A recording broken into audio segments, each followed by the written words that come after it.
hindi tumaba. Meron talaga tumataba. ganun, no? Especially kung lahi. May lahi. Ako, pili ko swerte nga sila eh. Oo, Dito may mga pasyente ko isang pamilya talaga, ang papayat pero hindi nagkakasakit. Oo. Hindi, pero kumakain. Kumakain, kasi ang lakas niyang kumain. Oo, sabi mo nga yung word na ginamit mo kanya, lamon eh. Lamon, Di ba? oo. Ay, pero hindi tumataba. Meron naman pong mga medical cases like yung mga thyroid problem, hyperthyroidism, na pwede rin pong magkaroon ng problema po sa kanyang timbang. Meron naman pong mga tao na because of stress ay walang ganang kumain. Dahil sa kanilang mga problema sa buhay, ayaw kumain. Meron naman pong mga eating disorders na pwede pong mag-cause po ng hyponutrition or mababang timbang. Pero ang mainam dito, hindi naman kung gusto mong tumaba, kakain ka ng mga unhealthy. Totoo yun. Yung puro yung taba ng baboy, mga junk food, o kung ano-ano pang mga junk na makikita mo. Siyempre, gusto natin po energy dense, nutrient dense na pagkain, okay? Pero ayaw natin yung high calorie food like yung nabanggit mo kanina ng junk food. Gusto naman natin na high calorie, energy dense, talagang puno-puno ng enerhiya at puno-puno ng nutrisyon o Teka muna. nutrient dense. Sige, partner ko. Ano hindi, iniisip ko Tama po. energy dense, Yes. at saka Nutrient dense. so mayaman sa nutrition, Yes. at saka At saka Pagbibigay ng pagpa-energy. energy. Hindi, bro, nabanggit, dalawang beses nabanggit yung salitang junk food. Yan. Ito natin si Miss Josephine. Josephine, tama ba yung term nila? Is there such a thing as junk food? Actually, sir, wala pong See? such thing as junk food kasi ang tawag po natin dun actually is empty calories. They have also calories like yung mga soft drinks natin, yung mga chips natin, they have also calories pero napakaliit lang po. Oh. So yung soft drinks meron siyang sugar, so it can also provide energy. Kaya parang kita masabihin junk. Kasi pag Opo. sinabi mong junk, Totally parang wala. basura. Yes. Oo, walang Junk, kwenta. oo. Bad, So, bad for the body. Bad for the body. So, ibig na junk, anong dapat na Empty calories po usually ang tawag sa kanila. Empty calories. Kasi po napakaliit, very minimal. Hindi po siya magagamit masyado ng katawan. I'm sure marami sa inyo nagtatanong ano nga ba ang gagawin, pero bago po natin tunguhan yan, eto naman, kung problema ng ibang tao ang kanilang katabaan, para kay Renalyn Setnio, ang kanyang kapayatan naman, ang kanyang pinoproblema. Payatot. Lampayatot, may Diba, pagano sinusuksok lampa, ba? Diba? oo. Oo. Pero ginawa na raw niya lahat para lamang tumaba, pero talagang negative. Negative talaga. Eto ang kanyang kwento. Payatot. Ito ang bansag kay Renalyn Setnio, 23 anyos. Elementary pa lang siya, manatingting na raw ang kanyang katawan. At nang magkolehiyo, umabot lang sa 30 kilo o mga 60 pounds. Palagay ni Renalyn, namana niya ang kanyang kapayatan sa pamilya ng kanyang tatay na mga patpatin din. Dahil gusto niyang tumaba o madagdagan ng timbang, nahilig si Renalyn sa chichiri at soft drinks. Pero payat pa rin siya, kaya kumonsulta siya sa doktor. Teresitahan niya po ako nun ng vitamins. Okay naman po siya sa katawan ko. Malakas nga po akong kumain, tapos matakaw po ako sa tulog. Kaya lang isa po iniisip ko parang hindi ko naman na kailangan talaga ng vitamins na pampagana kumain eh. Nagkalaman lang si Renalyn ang magbuntis, pero kulang pa rin sa timbang. Sabi nga nila, hindi daw tama yung pagkain. Hindi daw po tama. Dapat kasi daw po balance yung kinakain, lalo na pagbuntis po.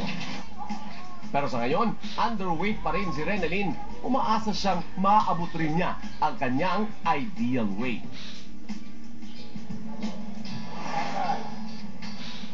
Parang ang sexy. Sexy naman ni Renalyn. Sexy Renalyn. naman. Siguro nagtataka siya, Dr. Ray, Ma'am Josephine, kahit siguro kumain siya ay mala construction worker.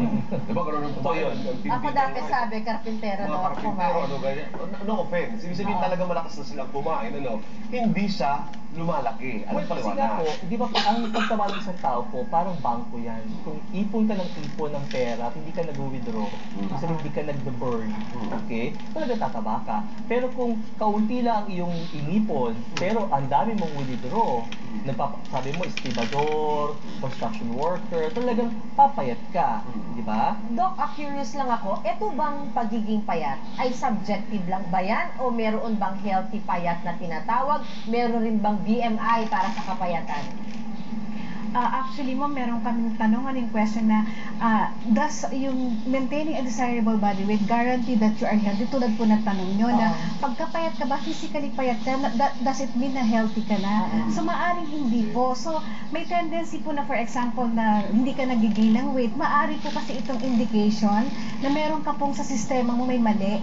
Like, for example, yung mga sustansya po na kinakain natin, posible pong hindi na-utilize o nagagamit properly ng katawan natin. So, posible po na dapat magtanong tayo ng maigi, magpakonsulta para malaman po, mag-subject po tayo sa biochemistry, like yung blood chemistry po, para mas malaman natin kung ano po ang nangyayari sa sistema Si natin. Renalyn kasi underweight, partner. Oo. Di ba? Underweight. Okay lang yan, nagagawa niya yung mga gawain bahay. Tinan mo, masipag naman. Pero underweight siya.